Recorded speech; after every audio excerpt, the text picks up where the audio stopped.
And good afternoon. This is Kathleen Smith, Chief Outreach Officer here at ClearedJobs.Net. And thank you for joining us this afternoon as we talk about cybersecurity paths for women veterans.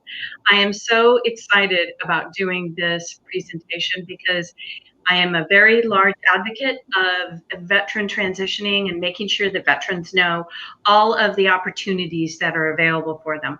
And as I've been doing this over the last 10 to 12 years, I have really understood that we have a subcommunity of female veterans who are doing amazing things, but that at the same time, we're not highlighting it, we're not showcasing them as leaders to be able to show that other women who want to get great training, be part of a wonderful community, can go through the military, get some training, connect with people, and then also prove themselves. And I'm so excited to be joined by two amazing women today.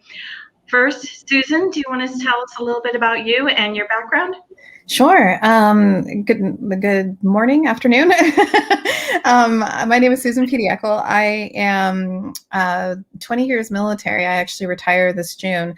I started 12 years active duty in the Air Force. I was a radar maintenance technician, transitioned into IT security, and I decided to get out of and leave, separate from active duty in 2009. And I joined the civilian sector, but I kept my reserve status as well. So I have been a reservist with the Pentagon Inspector General's office, and it's been a great time. But this June will be my end of my 20 years. I'm currently working for NASA, NASA Ames Research Center, as the Infosec Operations Manager. Wonderful. Thank you, Maria. Good afternoon, everyone. Maria Thompson. I'm currently the State Chief Risk and Security Officer with the state of North Carolina. I am a 20-year veteran of the Marine Corps. I retired from Headquarters Marine Corps as I think they call it now the cybersecurity chief, but back then it was the information assurance chief for the Marine Corps. I transitioned from the Marine Corps in 2009. After that, took a couple of jobs in a contractor role for organizations such as JIDO, as well as overseas with Multinational Forces Iraq as a certifying authority. Also been in a software integration lab, but now I've been with the state of North Carolina for 6 years now, a little over 6 years. Wonderful. Thank you. So there are nearly 2 million women veterans in the United States. Women currently make up 10% of the overall veteran population. And according to the 2020 Department of Labor study, 66% of female veterans reported that their transition was very difficult, more than what male veterans said it was difficult. So let's focus on the first thing here, which is what are one or two things you totally misunderstood in preparing for and as part of your transition to civilian life? So Maria, why don't you share your challenges?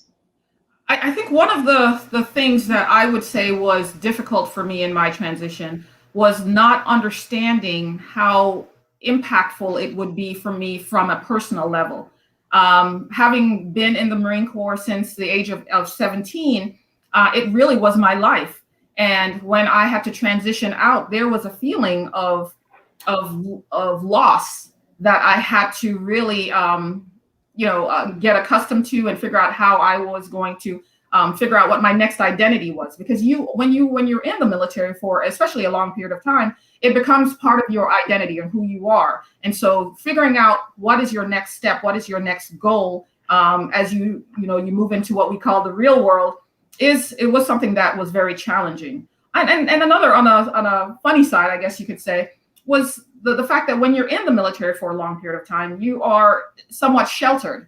And so not being prepared for some of the additional things that you have to take into consideration now, even if it's certain taxes that you have to pay when you were in, you didn't have to focus on, things like your medical and those types of things that you never really had to, figure out how you're going to do certain things because it was already charted for you in the military. So those were some of the difficulties, things that you never really think about when you transition out of the military. Susan, how about you? I think Maria read my mind because I will 100% echo her statements. That's it exactly. You have a certain identity. I was in the military I turned actually 18 in basic training, and I remember, or actually, I'm sorry, I turned 19 in basic training. I joined when I was 18, and I just remember that like the first 5 or 6 years of being in the military were such formative years for me. And it's really where I kind of just developed my individuality and who I am. And leaving the military, it was all of a sudden, like Maria said, a sense of loss. And there was this just huge departure. I was so used to being in this environment where they told you when your library books were due or when to get your teeth cleaned and stuff. There was no more of that oversight really. And like Maria also mentioned, like with taxes or things that you weren't used to paying, you get a housing allowance, and all of a sudden you have to factor that in when you're looking at a salary. Things like that. It just made it. It was like we were prepared, but then we weren't prepared. And I think that comes into that psychological aspect of it. I felt the loss of connection from my community that I had, where everybody kind of came up together, and we all were always kind of like going through the same things. We were always understood. There was like that empathy that was built in. And then the financial aspect of it, that, you're so used to getting this first and 15th paycheck. And then all of a sudden, the scheduling of it all is just thrown off, and you're just like, wait a minute, what's happening? So a few things there, but I do echo pretty much everything Maria said. I think the biggest shock for me was in transitioning was the sense of community, and then an expectation from my next employer that there was going to be some hand-holding and just a lot more care, and it was a little bit more of you're on your own. So yeah. Thank you. So what's interesting is that our next question really dovetails into that. From the same Department of Labor study, 54% of the female veteran respondents did not feel that they were prepared to navigate the resources in their local community, compared to the 35% of male respondents who did feel that they, didn't feel that they were comfortable navigating. And some of the key transition challenges that veterans and female veterans have really been experiencing have been the loss of connection, the loss of sense of purpose, the loss of income, some significant financial struggles, and finding employment. So what are the two challenges that each one of you experienced, and what did you do to overcome those challenges? Susan? So yeah, same thing. The loss of connection and the, I wouldn't say loss of income, because I was very lucky and fortunate. The one that didn't happen to me was finding employment. Luckily, I got out of the military, or I separated from the military at a time where there was this big push for people overseas, and a lot of my colleagues had already left the military and gone to these overseas contracts. So I kind of transitioned that way as well. So my employment was already set up. Leaving the military, I think I took a few months hiatus and then went right back to work and went overseas for about 6 months. So finding employment was not one of my things that I would say I experienced, but the loss of connection, the loss of income in the sense of that routine first and 15th paycheck, and then financial struggles that came along with that were how do you do money management at that point? And luckily I had, just like with finding the job, I had a network that helped me, understand money and taxes and things like that a little bit better, so I could not dig myself into a hole that I wasn't able to get out of. Maria, how about your challenges that you faced, and how did you overcome them?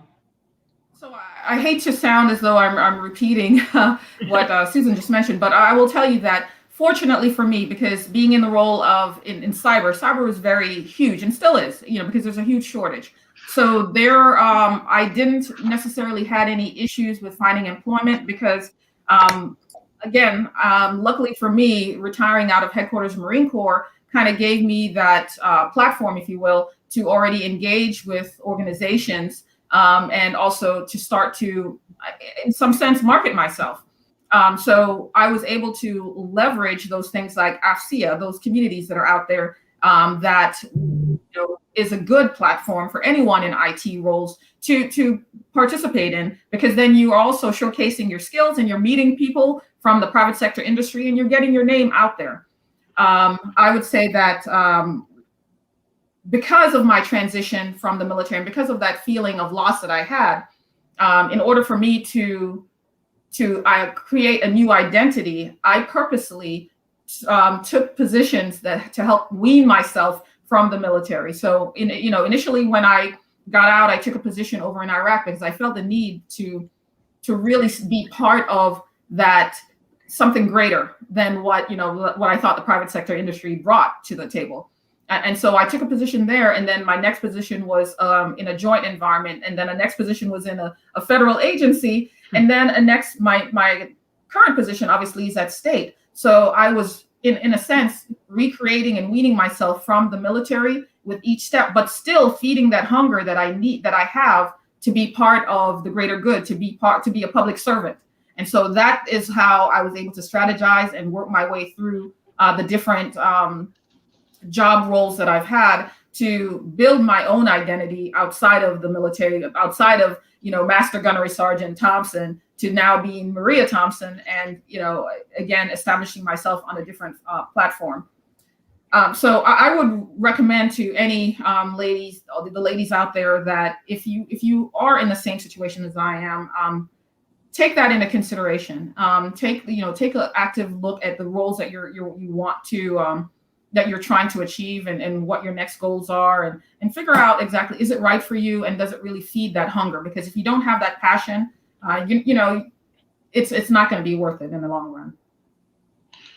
That's great advice, because I think that one of the questions, I'm just going to jump ahead and we'll go right into that, is did you both had the opportunity to be in mission-oriented work. You were feeding the greater good, but with the skills that you developed, you had an opportunity to also go into the commercial world.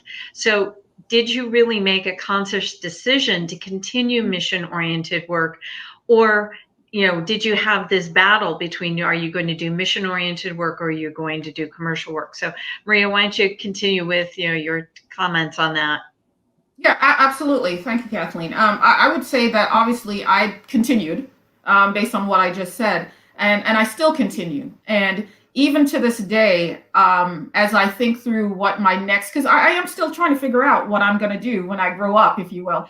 I'm always searching, self-searching, soul-searching, if you will, trying to figure out what is it that makes me happy. Being in a cyber-related job, there's a lot of financial opportunities there.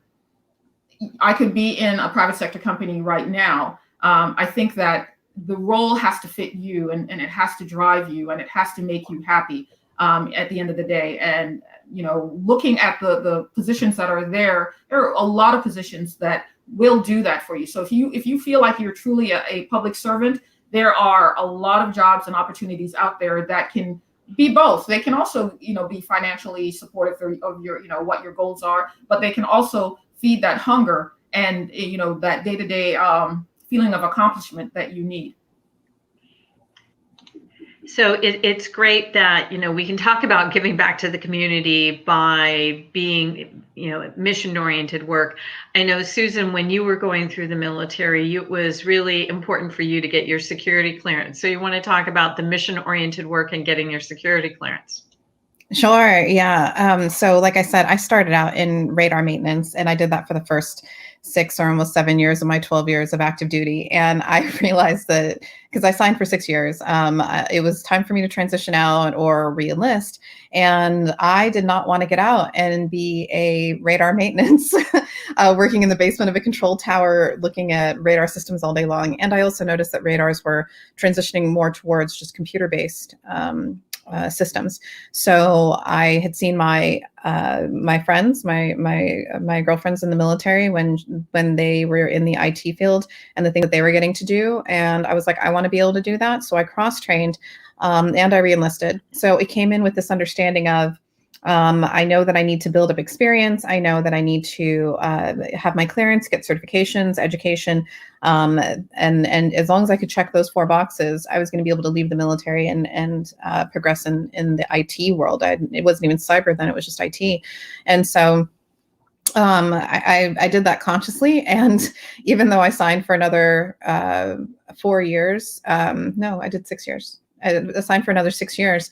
I didn't get my security clearance right away. It took a full 3 years almost for me to get my upgrade. So luckily it came through, and then I was able to separate a year or 2 later, and that was so helpful, I think, in qualifying me for jobs outside of active duty.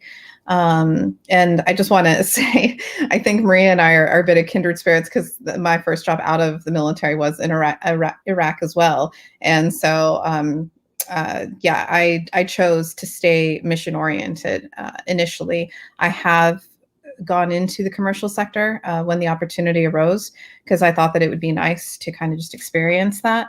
I have gravitated obviously back towards government work, and I think I might have told this story, but in between, I did the whole, like, let me leave the commercial side and go back to the military for a little bit, and then try to make it as a yoga instructor. And that was not paying the bills living in the DC area. So I took a short-term job at an advertising agency here, and they worked for a big farm. And I was doing database administration, and I was sitting in this meeting, and they were talking about this one ad that they were going to have to reshoot because the orange in the background was too bright, and this needle looked too menacing, and the drop off the needle didn't look wet enough. And I'm sitting here like, what am I doing right now?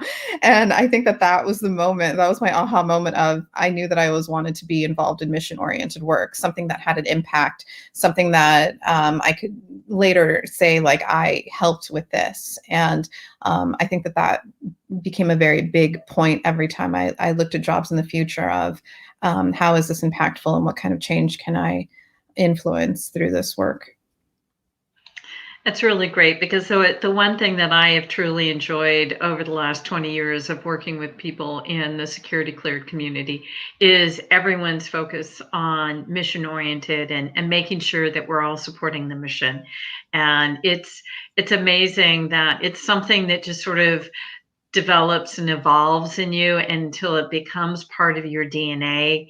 And then all of a sudden, when you consider moving into other kind of work, you just sort of have this aversion to it, because Yeah. you're like, wait a minute, that's not who I am. I am a servant leader. So, good on both of you for doing that. So interestingly enough, female veteran unemployment is, at 3.7. Overall veteran unemployment is at 3.1. And there are top 5 occupations that female veterans go into. It's office and administrative, management and finance, healthcare, and education. You both obviously picked cybersecurity, and I'm sort of hoping you can share with everyone why you chose, how you chose cybersecurity, and what it has evolved into being for you. So, Susan, going to kick it off here.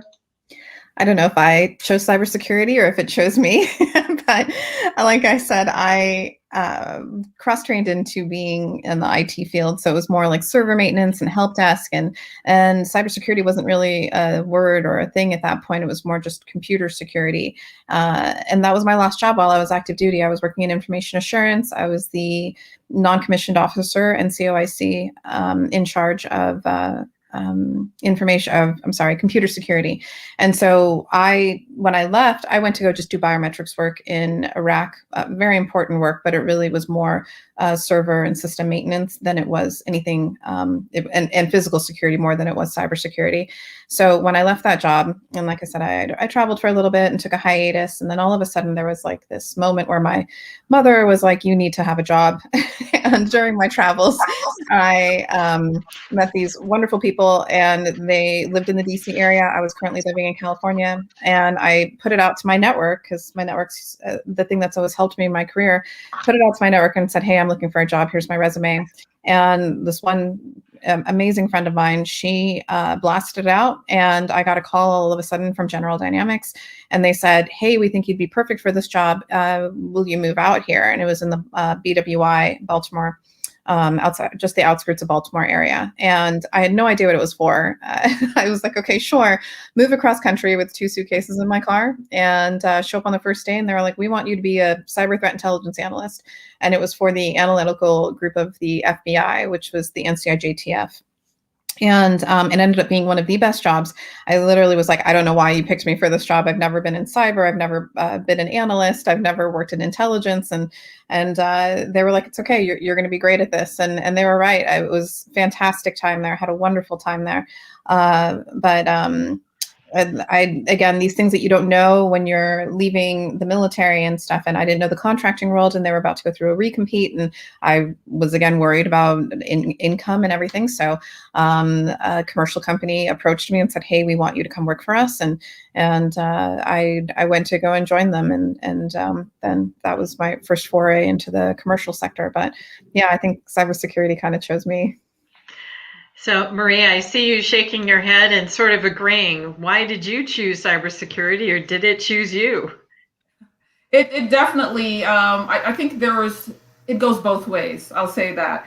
My career started, obviously I was in the Marine Corps, and I think it was in my 6th year, where I did a stint on Marine Security Guard, the school, and the program. And if you're familiar with that, it's where we have a select group of Marines that go through a special training under the Department of Secretary of State, and you're placed in the embassies worldwide. And when I left, I was originally in a communications battalion, if you will, and I was in the communications group, the datacom, we called it back then.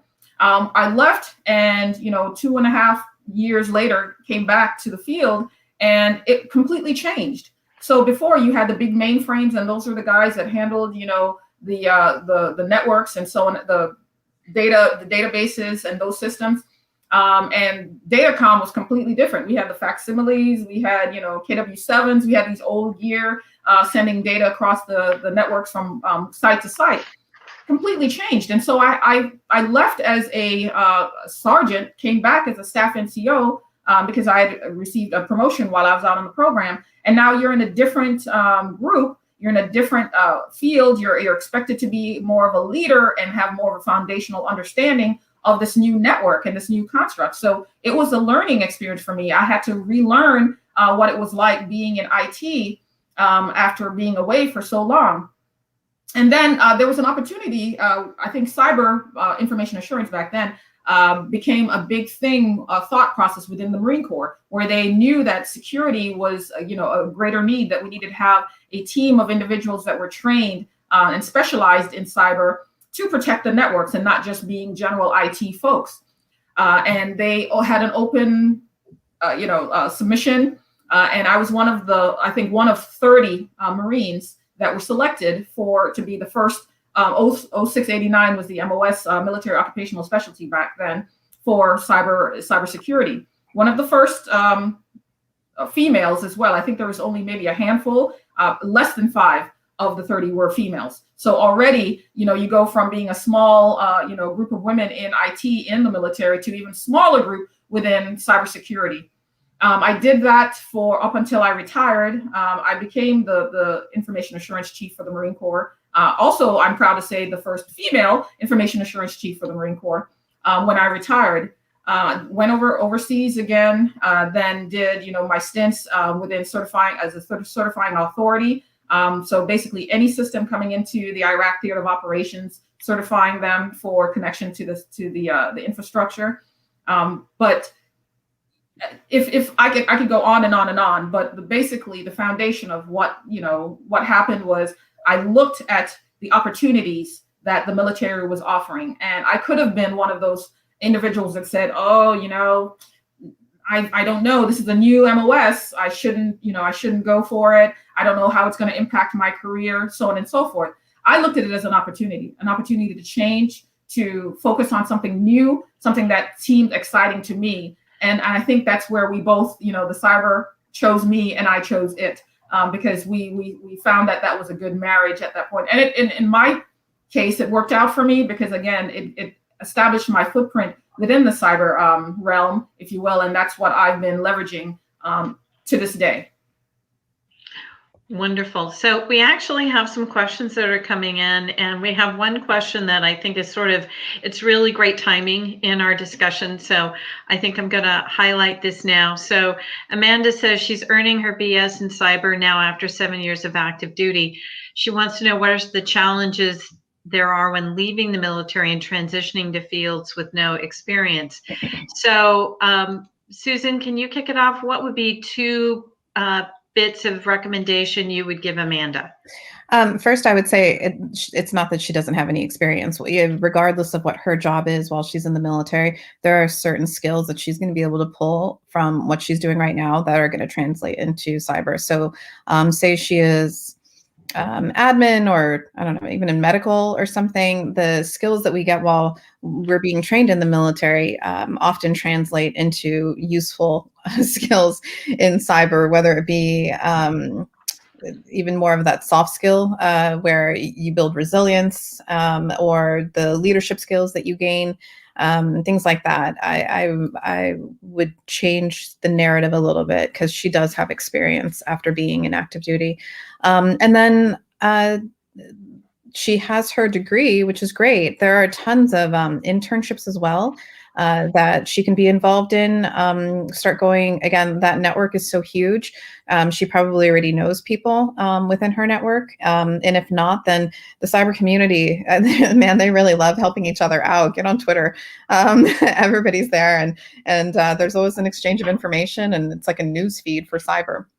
So I would say that strengthen your network, start getting involved in the community a little bit, go to, well, I mean, we're in COVID times, but when we could, go to conferences or virtual conferences, and then virtual networking happy hours that you can join, or just kind of beef up your LinkedIn.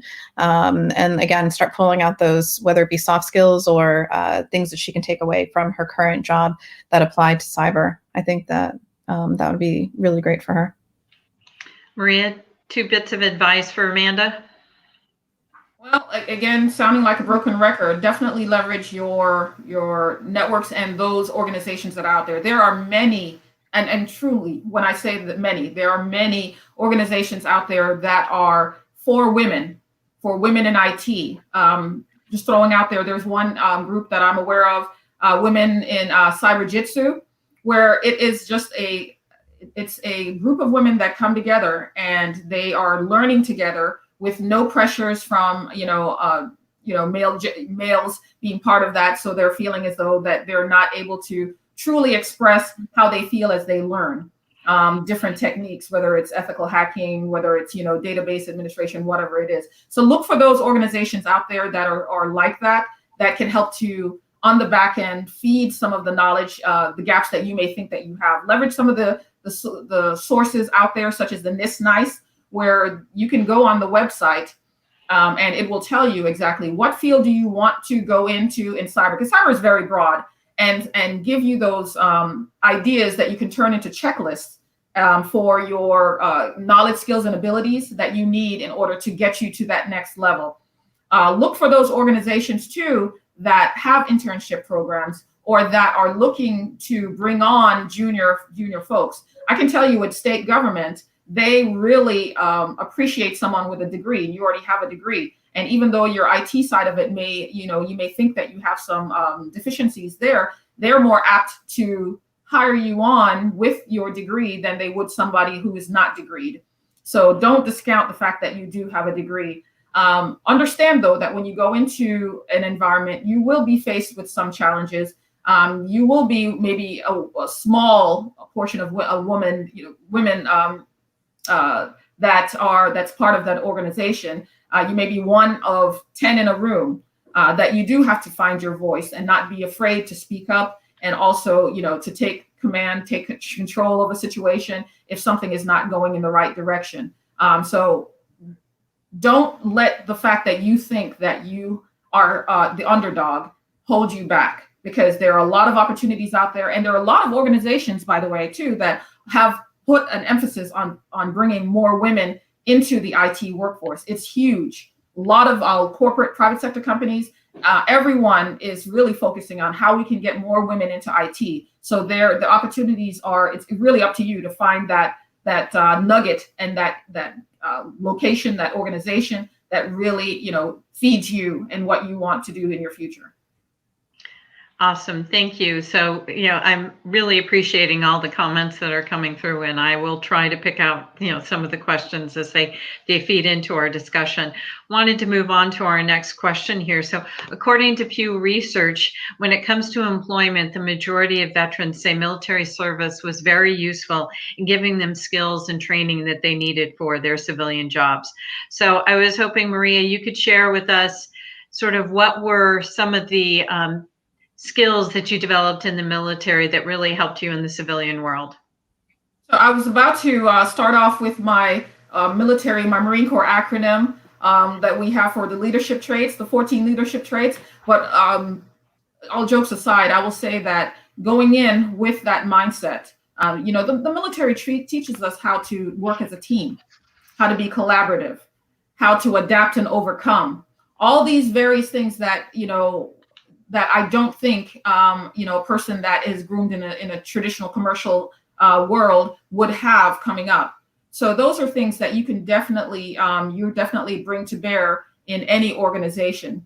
And those are the skills that I think that a lot of folks will look for. I can tell you anecdotally, I've walked into meetings where there's a discussion on the table and no one seems to want to take control of the situation. And, generally I will look left, look right. Okay, I see nobody wants to take this one on. Okay, it's not in my area of responsibility, but something needs to be done. Decision needs to be made. I'm going to make it. And then we're going to stick to it. And so those are the types of things that I know that was very much appreciated by my leadership, that I'm able to be decisive in some of the, the activities and decisions and the mission, the strategies moving forward. So those are things that I definitely learned from the military that I brought into my now life.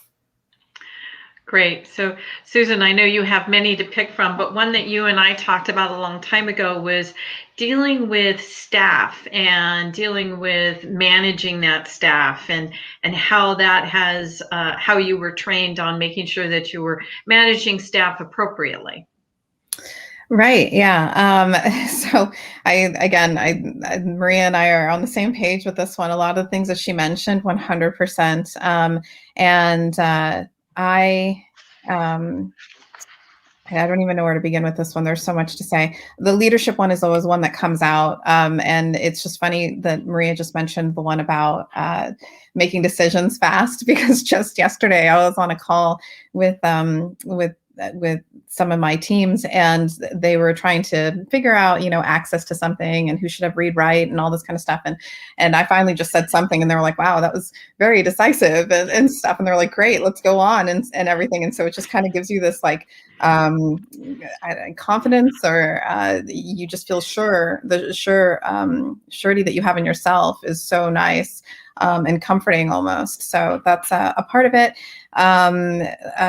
Aside from the leadership, you and I think Kathleen, we talked about this, the comfortable with being uncomfortable. The military puts you in so many different scenarios, and it's not always the most comfortable thing to deal with. And there are times where I felt like it was a bit of an endurance test, and I kind of always just knew that, one, the military was going to take care of me, and two, that there was always going to be an end to whatever it was that I was feeling, whether it be with deployments or just random things that they have you do.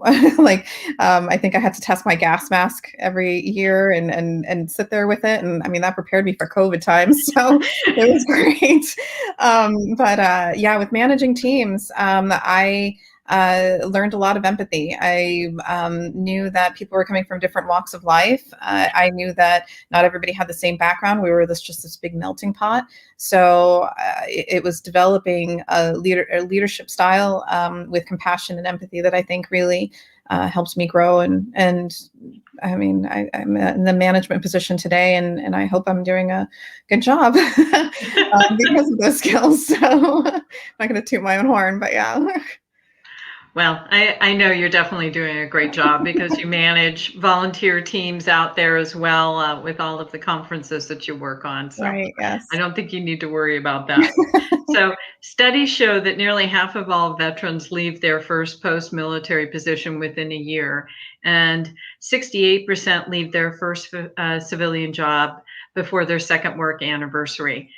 So, what would you recommend a veteran do when they assess their first employment opportunity out of the military? So, Susan, I know you love this question.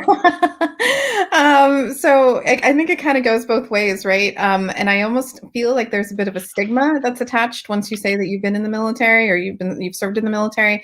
And some people love it because they're like, great, we know she's always going to be like on time and meet deadlines, and just used to structure and organization and direction and all that kind of stuff. But then the other side of it comes with especially in the commercial side, they're just like, we need you to think outside the box. Like, we're not going to give you always the direction that you need, and you need to be a little bit more free thinking. And that was one of the biggest things that came as a shell shock to me moving into the commercial sector. But with that, like, I think there have been bosses who were just kind of like, well, we know you're military, but we really need you to forget that mindset, or we really need you not to be so military here. We're very laid back. And that was fine. I'm glad that they communicated that to me, but I think that they could have been a little bit better and just been like, let's harness this energy that she has. Because I think Kathleen knows this about me since we're friends, but ever since I've been a child, I've always been very type A, very structured, very organized. I love schedules. It's just my personality. And yes, the military resonated with all of that. So it was great. And they were able to use that to their advantage. But moving into the government work or civilian life, a lot of bosses never really knew how to appreciate that energy in me. And it was always just kind of like, oh, it's because you're military and that's the way that you are. And I'm like, no, this is just really the way that I am. So, but to your point and your question, what should veterans do from their standpoint? And I think that communication is key, letting people know like, hey, this is my personality trait, or understanding the culture when you're going into it and knowing how you're going to mesh well with it. I think that's one of the biggest things was I never realized how big that word culture was going to be once getting out, because I had just been kind of living in that military bubble. So every employer I've had has had different environments and cultures and the way that they do things. And I think trying to get an understanding of that, it's a question that I always ask on interviews. I think that will truly benefit somebody transitioning out. Great. So, Maria, how about you? What would be one thing that you would suggest a veteran do when they're assessing their first employment opportunity so they stay there rather than thinking that they made a mistake and they leave? So before I go into your question, I do want to make a comment as to what Susan just said about the military and how sometimes the organization views them. I will say in my case, I use it to my benefit, believe it or not. I'd like to be that wild card in a meeting where generally, it can go both, bad or good, but I'm known to be the one that will say something that is that needs to be said, but you can tell that others are, either embarrassed or not embarrassed, but afraid of making that decisive, movement towards to saying that. So there are things that I use, to my benefit. For example, I'm on this call with you. You can see in my background there, I have my K-bar from one of the plaques that I've received while I was in the military. It's part of who I am, and they know that, and I'm proud of it. And so I'm always, emphasizing the fact that this is, you don't know what you're going to get, but it's going to be good. And it's something that needs to be said. But that being said, 1 year in an organization, I think the first thing, to be honest, and this is something that I did personally, is not to be in a rush to find that job, that first job. I know that there's a push for, making sure that you don't have a loss of salary, but do the planning. Think, plan ahead, I would say, and start to market yourself before you even get into to the market space. And then this is something that I did. I actually interviewed for jobs that I really had no, I really didn't want per se. It was just really, I did it for the experience. And I learned that tactic when I was transitioning out I was, I went through my transition assistance management program, and that's something that they mentioned there. And I thought to myself, that's interesting. I'm going to start to put my resume out there to get some feelers, figure out what the what the market is like, and I'm going to interview to also get accustomed to what that interview practices are and some of the questions that they're going to ask and how I'm going to present myself. With I had no desire to be hired on by those specific companies. But I also, it got me prepared. I started doing research on some of those companies before I even went in to get an understanding of what they offered, and if it was something that, something that really resonated with me. But then once you're in, you do need to look for those mentors within that organization. And you'd be surprised that there are other military folks that may be in already hired on, and they can help you with understanding maybe some of the things that you were not aware of within that culture that you could be taking advantage of. Truthfully, my first, as I mentioned earlier, my first foray into the real world, I did do a year here in Iraq, and then another year in another organization. But I always told myself that I would give every company that I've hired, that I was with, the benefit of the doubt, and I would never leave short of a year. I would give them 12 months out of respect. And that's something that I've always stuck to. But after the first two jobs that were roughly a year a piece, I settled in at the Environmental Protection Agency, and I was there for 3.5 years. And then there was an opportunity, and it truly was an opportunity because I wasn't looking for a job, that this state position opened up to me. And now I'm here for, a little over 6 years. I would also say that don't think that you need to find your forever home with the next job that you're going into. I did 20 years in the military, but I have no, it's not a mindset for me that I will stay at my next job for 20 years. Again, assess yourself, assess your level of happiness and content and, and passion for the job that you have. And I think that will help you to drive your decisions moving forward. Wonderful. Thank you. So I'm going to move a little bit on to, more about women in cybersecurity. So during the Grace Hopper Celebration Conference, there was a really great presentation that was titled "The Only Woman in the Room, Surviving and Thriving." And in this, she discussed the importance of not only surviving being the only woman in the room, but also how to really command the situation when you are the only woman in the room. So how did the military sort of help you with communication styles, and especially being the only woman in the room? So Maria, other than having your K-bar out, what else would you able to, how did the military help you with your communication styles as you've now moved into a male-dominated field? Well, truthfully, I've always been in a male-dominated world. And so that's where, my military background really was key in building who I am today. Because I was always one of, a small percentage of the greater organization that was male.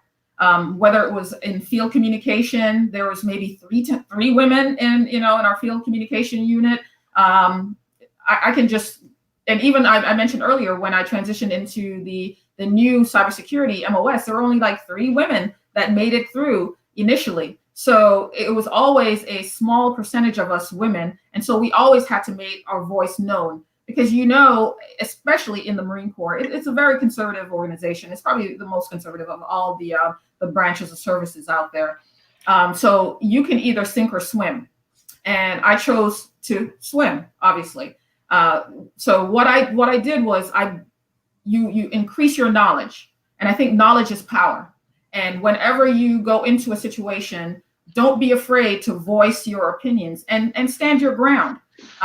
In my current world, working at the state, again, I'm in a position where I am in a very small group, of women in this organization. But I'm pleased to say that the leadership they've made a concerted effort to hire more women. And so you have more women in higher positions here, from state CIOs, previous state CIOs to deputy CIOs to, operations managers so we have a good amount of women there. But again, what allows us to maintain the positions that we're in and to be effective in our roles is to have that level of knowledge. So never stop your learning, always understand that you need to keep your, your credentials up, keep your knowledge base up, look at where is the IT world going, be a strategist, have those ideas, and not be afraid to voice them.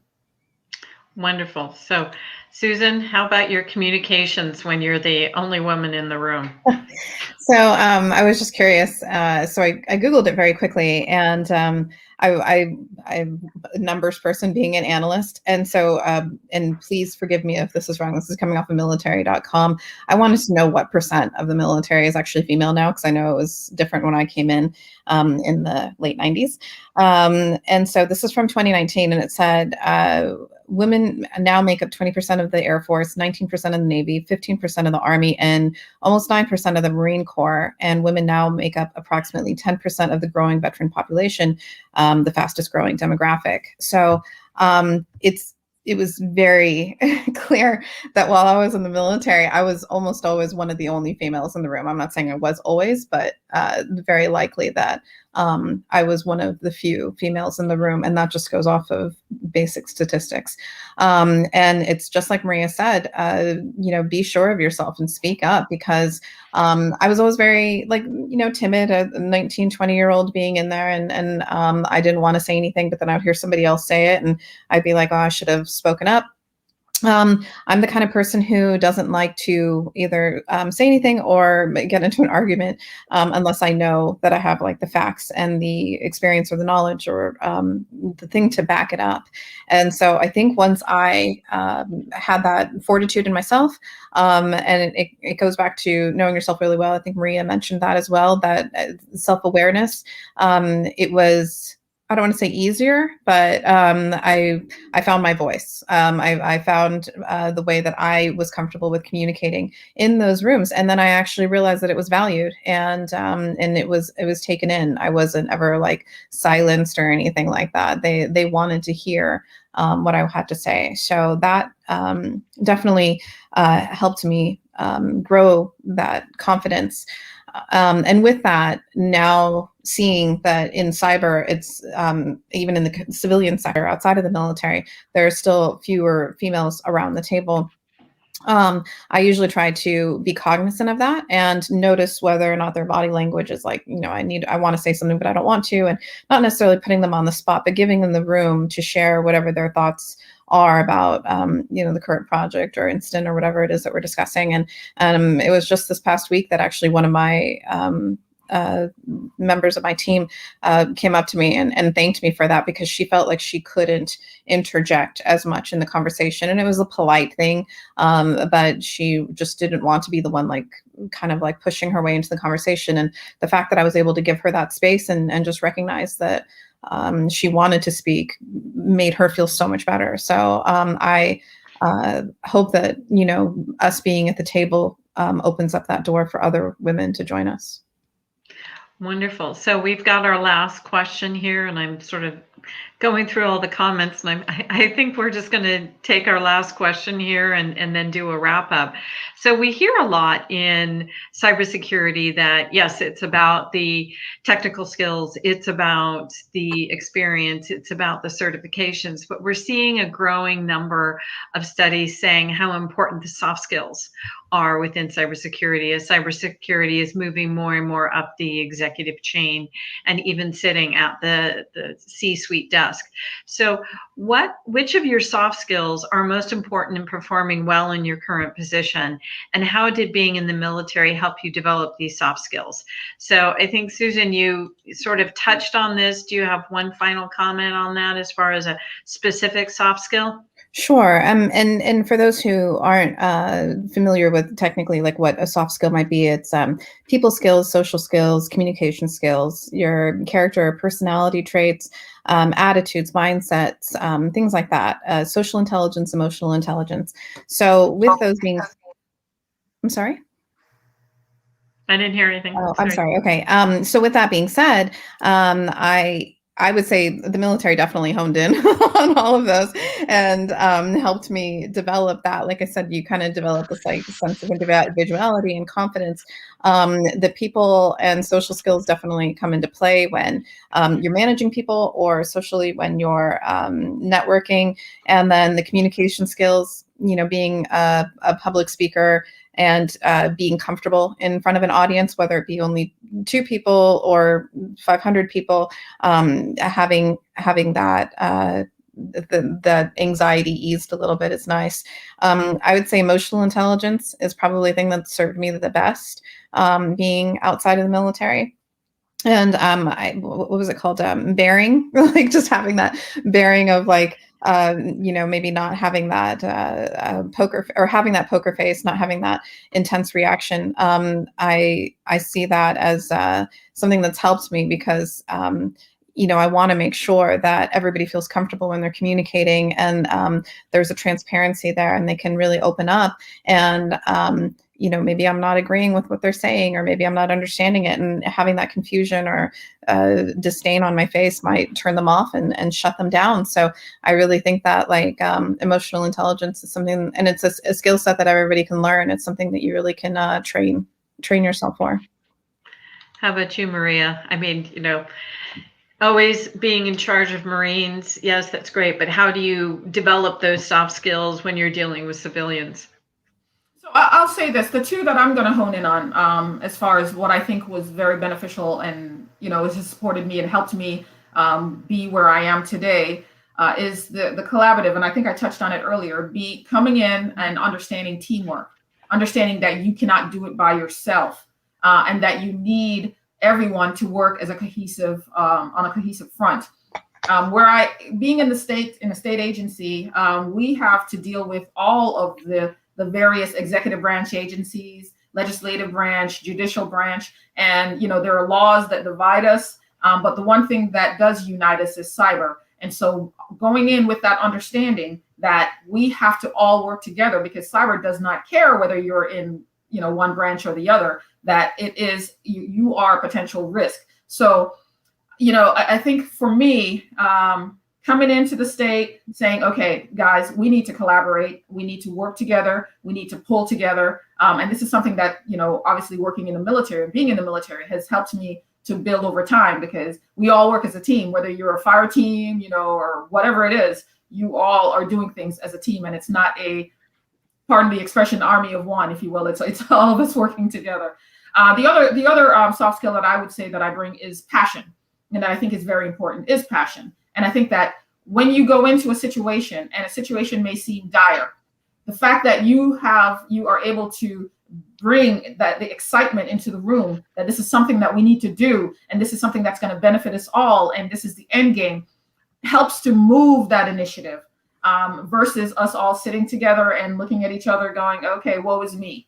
And definitely when you're working in cyber, whether you're under a cyber attack or you're just trying to harden your environment, you have to bring that level of excitement and passion into what you do every day, because that helps to increase, it's very catching.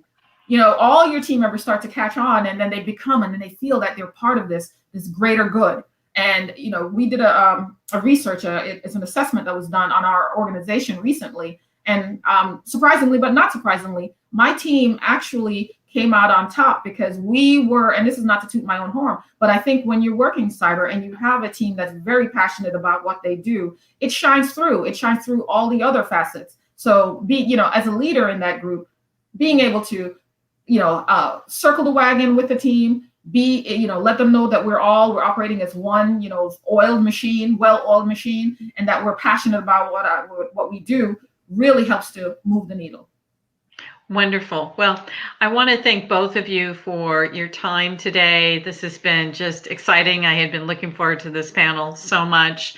Thank you for your service, and thank you for your continuing service to take care of the country and take care of the mission, making sure it's supported. I want to give each one of you just a few seconds to be able to give one parting thought that you have for our community. So Maria, I'm going to have you go first. I'm going to leave with saying that we need more women in IT. We need more women in cyber. Feel free to reach out to me. I make myself available. I do mentorship programs, with, when on demand, on request.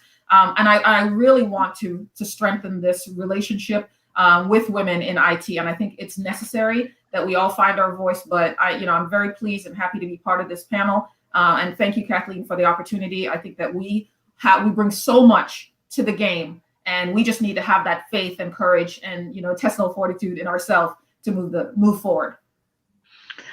Awesome. How about you, Susan? Exactly what Maria said. Again. But no, yes, absolutely. We do need women in cyber. Maria had mentioned Women's Cyber Jitsu, and I'm a part of that organization. And just like she said, there are communities out there, there are organizations, Women in Cybersecurity, WISP, whatever it is. We miss that community. The communities are out there for you. In cyber, we really just want to encourage women to have these careers and bring their skills and talents. Same thing. Please reach out to me. I'm on Twitter. I've already seen a couple of you add me on LinkedIn, so that's so cool. Thank you. I will do my best to help you or find you the resources to help you. But yeah, I'm very easy to find with my last name. But please feel free if you ever have any other questions or anything like that. I would love to help if I can. Wonderful. Well, thank you everyone for all the great comments. Lots of discussions been going on. It's sort of been hard to keep an eye on the conversation going on all the social media and the panel discussion. My sincere thanks to Maria and Susan for taking the time today. I mean, I know we cut into lunch hour, but I know that there are a lot of women, female veterans out there who really benefit from your time today. So thank you, and everyone have a great afternoon. Bye-bye. Thank you so much. Bye-bye.